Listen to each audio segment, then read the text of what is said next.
All that's coming the next hour. First, let's get a full news update now with Rosemary Crick. Thanks, Claire. A secret agent who infiltrated the IRA on behalf of British security services says he's been abandoned by those he loyally served and left to live destitute with severe mental health problems. Raymond Gilmore lives under a false identity in the southeast. He says he's responsible for saving many British lives, but lives in constant fear of assassination. Our Home Affairs correspondent Colin Campbell has the story. Raymond Gilmore infiltrated Republican paramilitary groups at the height of the Troubles in Northern Ireland. For 7 years he passed information on to the security services. He claims his actions saved many lives and brought the INLA and the IRA to their knees.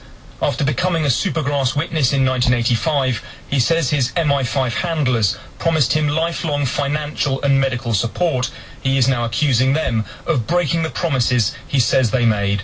I am living on a knife edge because of my mental health.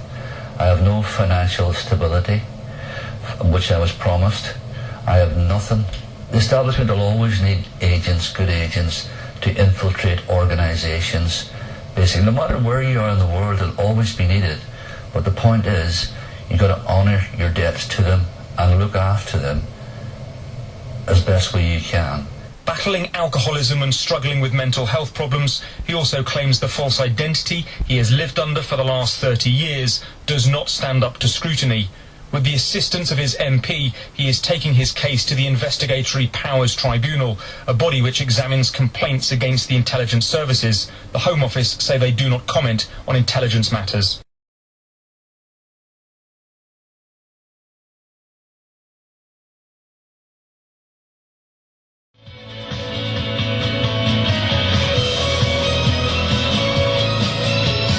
Passion for Kent.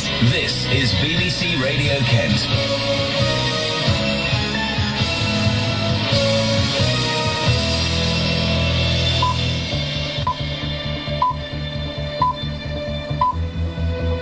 Good morning. It's 7 o'clock on Tuesday, the 9th of October. This is Breakfast from BBC Radio Kent with Claire MacDonald and John Warnett. In the programme this morning, a former Supergrass living in the southeast says he's been abandoned by his intelligence bosses. Basically, and now I'm falling hard times, and I'm just wanting to sort of honour their commitments to me and other agents like me.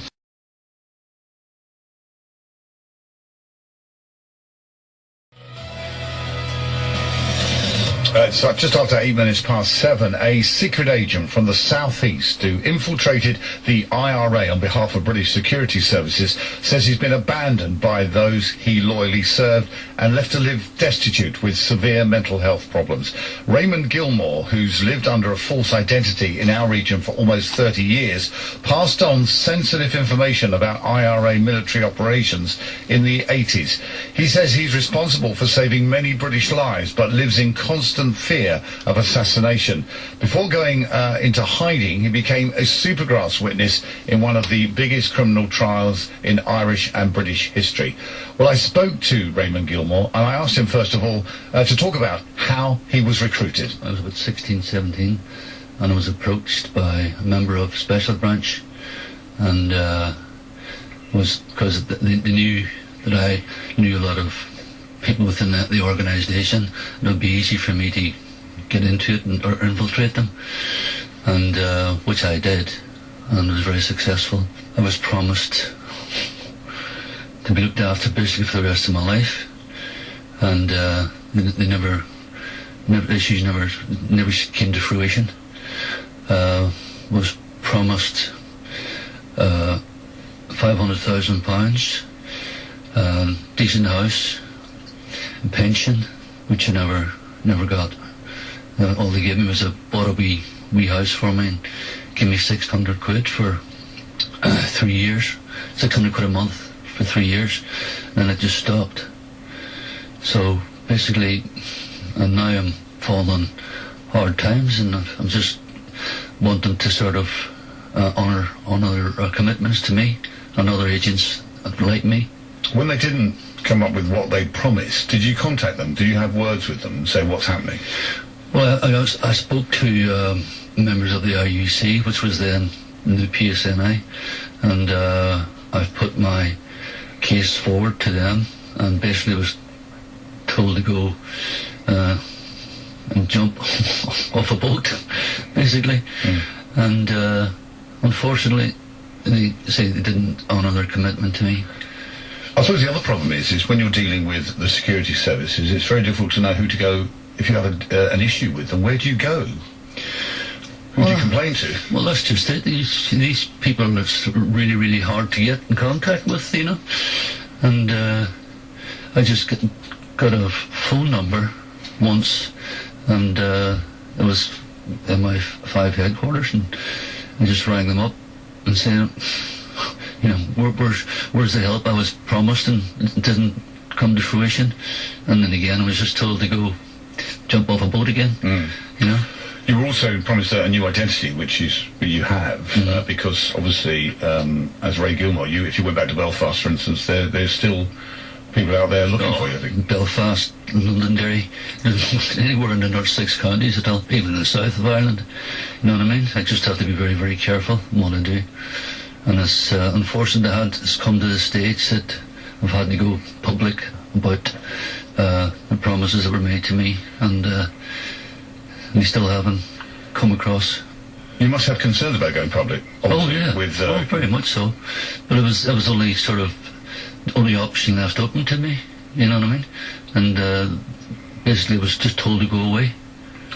You were recruited at 16. A lot of people listening to that was thinking, that's a very young age. 16, 17. To be asked to go undercover into an organisation like the INLA or the IRA. Very young. Yeah. But, I was very, very young. Yeah, I was opposed. I was treated like cannon fodder, really. A lot of agents and young boys over there at the time, you know. So I think you just needed to get recruits, because the INLA and the IRA were very violent people. You know what I mean? They wouldn't think twice about shooting you, you know. You said you were very successful. What were you able to do while you were undercover in those organisations? I was successful in stopping bombings and people getting, families losing their children or murdered, you know. And I was very successful. I stopped God knows how many bombings and shootings in the INLA and IRA. So there's lots of people out there who've got fathers and mothers walking around today because of me. Eventually your cover was blown, wasn't it? Funny enough, by MI5 in a way, accidentally. Was it immediate after that you had to come to Britain and find a new identity and have all that promised? Yeah. And I had to be taken out because, you know, my life was not safe anymore. And I was told by my contact in the special branch that they were getting closer to me. So I was left no other option but to move away. How has what's happened to you, Ray, affected your life since then? Well, my life's been a total disaster.